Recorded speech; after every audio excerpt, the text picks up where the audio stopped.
کہ جب تک ایسی میٹنگ نہیں ہوگی جس میں سب اکٹھے بیٹھیں گے، جس میں روسی صدر بھی بیٹھے ہیں اور آمنے سامنے بات چیت، تو اس وقت تک آپ دیکھتے کہ مسئلے کا حل نکل سکے. یورپین امریکن سب بیٹھ کے اس مسئلے کا حل نکالے اکٹھے.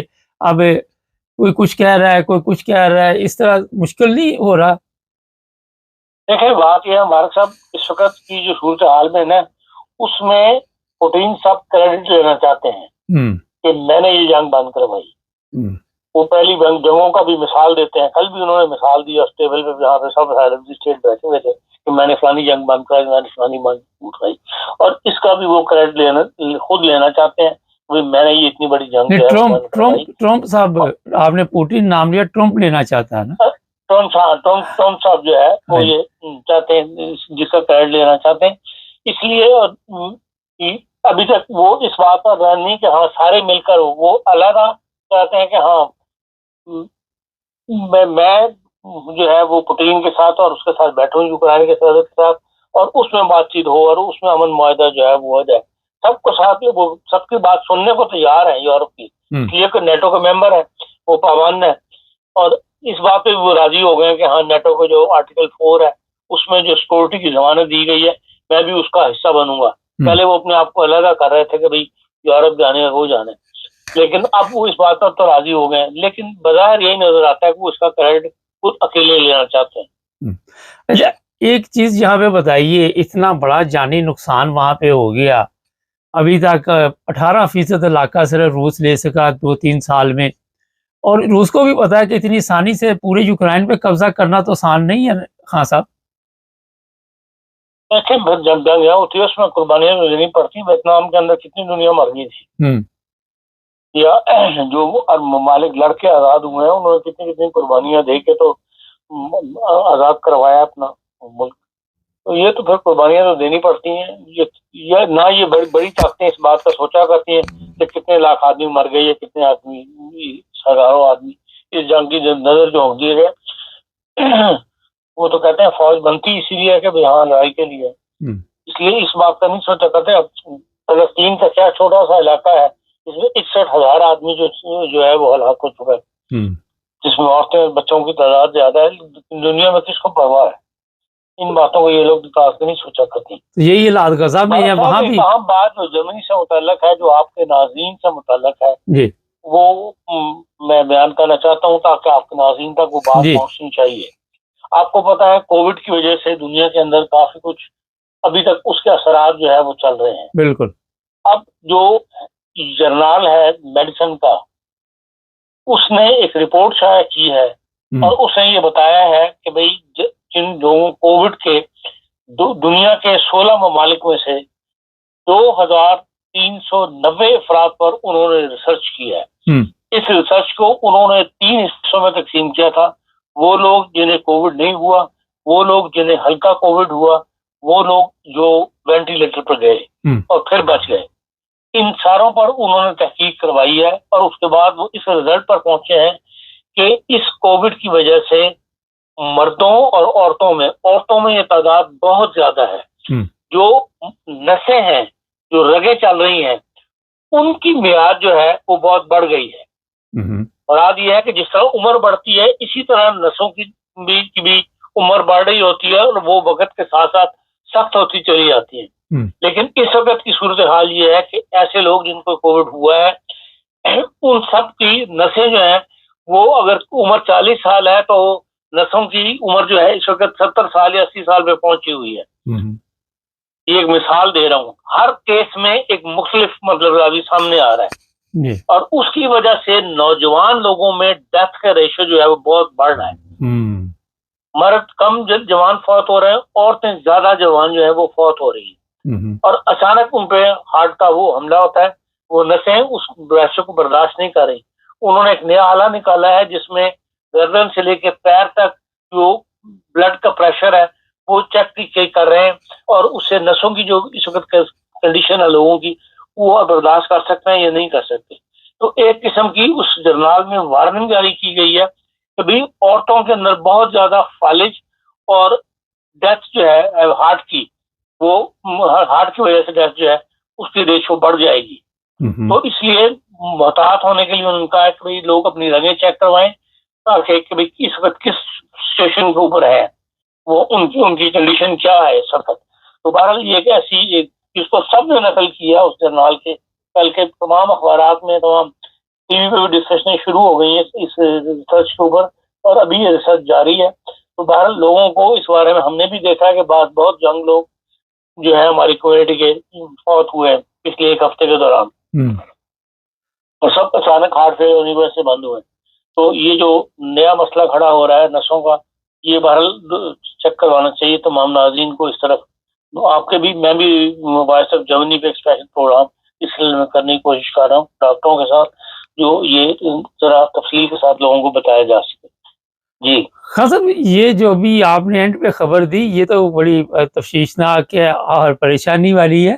تو جو چیک اپ کے بعد کوئی ایسی میڈیسن دی جائے گی جس سے کنٹرول کیا جائے یہ سارا کچھ؟ ڈاکٹر جو لوگ ریسرچ کر رہے ہیں اس کے پیچھے پڑے ہوئے ہیں، وہ ظاہر ہے ایسی میڈیسن بھی نکالیں گے، یہ نکال رہے ہوں گے، یہ کچھ نہ کچھ حل تو بہرحال ہوگا. لیکن یہ بات درست ہے کہ بعض لوگوں کو ایک تکلیف ہوئی ہے اور جنہوں نے بر وقت پکڑ لیا ان کا علاج ہو رہا ہے. جی چلیں جی، بہت شکریہ خان صاحب. ناظرین، یہ ایک نیا سیاپا پڑ گیا، کیونکہ پچھلے دنوں جب بھی خان صاحب کو میں فون کرتا تھا، خان صاحب میں جیسے قبرستان میں ہوں اور یہاں بھی یہی حالات ہیں. اب یہ چیک اپ تو کروانے پڑیں گے لیکن انگلینڈ پتہ نہیں کیا سسٹم ہے. جرمنی میں تو اس چیز کو بڑا سیریس لیتے ہیں. انگلینڈ میں کیونکہ دنیا بہت ہے لیتے تو یہاں بھی سیریس ہی ہے، مگر رش بہت زیادہ ہے. اس کے باوجود آپ کو یہ اطلاع دے دی گئی ہے. اپنے طور پہ پوری کوشش کرے، چینل کو سبسکرائب کرے، جڑے. سب دیکھنے اور سننے والوں کی خدمت میں محبت بھرا سلام. ناظرین، گرم خبریں ہیں ہمارے پاس. ہمارے بیورو چیف ہے. سر کیا ہوا ہے اسلام آباد میں؟ سب سے پہلے یہ بتائیے، ایک معاہدہ ہوا ہے باقاعدہ طور پر، ایک خط کی کاپی آپ نے مجھے جو آئی ہے. جی بالکل، یہ کچھ پچھلے 4-5 دن سے جو ہے یہ جمعیت علماء اسلام فضل الرحمان گروپ کے جو نائب امیر ہیں اور ان کی جو پارٹی کے ممبران ہیں وہ مدنی مسجد کی وجہ سے بڑے پریشان تھے اور جلوس بار بار نکال رہے تھے. تو اس سے پہلے بھی ایک ملاقات ہو چکی ہے ان کی ڈپٹی وزیر اعظم جو ہے اسحاق ڈار صاحب کے ساتھ، لیکن وہ بدقسمتی اس سے مذاکرات کامیاب نہیں ہو سکے. لیکن اب انہوں نے کوشش کی تھی کہ ان کا ایک وفد ہے جو کہ وزیر اعظم سے ملاقات کرے گا اور جس کے بعد اپنے تحفظات جو ہے وہ بیان کرے گا. تو اس کے بعد جو ہے وہ آج ایک رپورٹ آئی ہے کہ جس کے اندر یہ بتایا گیا ہے کہ جو ہے وہ حکومت نے گھٹنے ٹیک دیے ہیں اور انہوں نے یہ اعلان کیا ہے کہ ہم آنے والے 4 ماہ میں مدنی مسجد کی جگہ پہ ایک نئی عالی شان مسجد تعمیر کر کے دیں گے. اور یہ ان کا آپس میں ایک معاہدہ طے پا گیا ہے. تو جو اگر کہتے ہیں تو میں معاہدہ بھی آپ کو پڑھ کے سنا دیتا ہوں. اس کے 3 دفعات ہیں. جی بتا دیجیے ذرا. تو جو 3 دفعات ہیں، جی معاہدے کی 3 دفعات ہیں. اس کے اندر یہ ہے کہ مدنی مسجد کی تعمیر جو ہے وہ LDA 4 ماہ میں ہر صورت مکمل کرے گی. اس دوران باہمی مشاورت سے مدنی مسجد کے مقام پر 5 وقت نماز کے لیے ایک ترتیب بنائی جائے گی یا ان کو جگہ دی جائے گی. اور 50 مساجد کے متعلق جو نوٹیفیکیشن جاری کیا تھا اس کو جعلی قرار دیا جائے گا اور یہ انتظامیہ اس کو کینسل قرار دے گی. اور نمبر 4، آئندہ اسلام آباد میں آئندہ مساجد کے کسی بھی معاملہ میں انتظامیہ علماء ایکشن کمیٹی کے فیصلے کے بعد کوئی بھی بات یا فیصلہ جاری کرے گی کہ اگر کوئی بھی فیصلہ کرنا ہے مساجد کے بارے میں تو علماء ایکشن کمیٹی جو ہے پہلے اسے پاس کرے گی یا اس کے اندر یہ رکھا جائے گا، اس کے بعد یہ پاس ہوگا. تو اس کے اندر پھر جو ہے وہ علماء JUI کی طرف سے مفتی محمد عویز صاحب اور ان کے جو گواہ تھے گواہ محمد عثمان صاحب انہوں نے سائن کیے. اور حکومت کی طرف سے جو ہے وہ ڈپٹی کمشنر اسلام آباد اور ضیاء الرحمان صاحب جو کہ ان کے ہیں اوقاف کی طرف سے محکمے کو ڈیل کرتے ہیں انہوں نے سائن کیے. تو اس کے بعد یہ معاہدہ طے پا گیا کہ اب آنے والے 4 ماہ میں جو ہے وہ مدنی مسجد تعمیر کی جائے گی. اس کا مطلب یہ ہے کہ حکومت نے بغیر سوچے سمجھے یہ مسجد گرا دی اور اب حکومت یہ پیسے لگائے گی اور دوبارہ یہ مسجد گرائی بھی نہیں جائے گی. جی بالکل یہی بات ہے کہ جو فیصلہ حکومت نے کیا تھا، اگر آپ یہ کہہ سکتے ہیں تو حرف عام میں حکومت نے علماء کے آگے گھٹنے ٹیک دیے ہیں اور اپنا کیا ہوا فیصلہ قلعدم قرار دیتے ہوئے دوبارہ سے اس کو بنا رہی ہے. حالانکہ حکومت کو یہ چاہیے تھا کہ گورنمنٹ آف پاکستان کی ریٹ قائم رہتی، لیکن بدقسمتی کے ساتھ وہ علماء کے آگے جو ہے وہ ہتھیار پھینک چکی ہے اور اب جو ہے وہ اس بات پر اتفاق کر گئی کہ اب 4 ماہ کے اندر جو ہے وہ گورنمنٹ دوبارہ اس مسجد کو تعمیر کرے گی اور وہاں پر جو اتنی دیر تک جو نماز کا انتظام ہے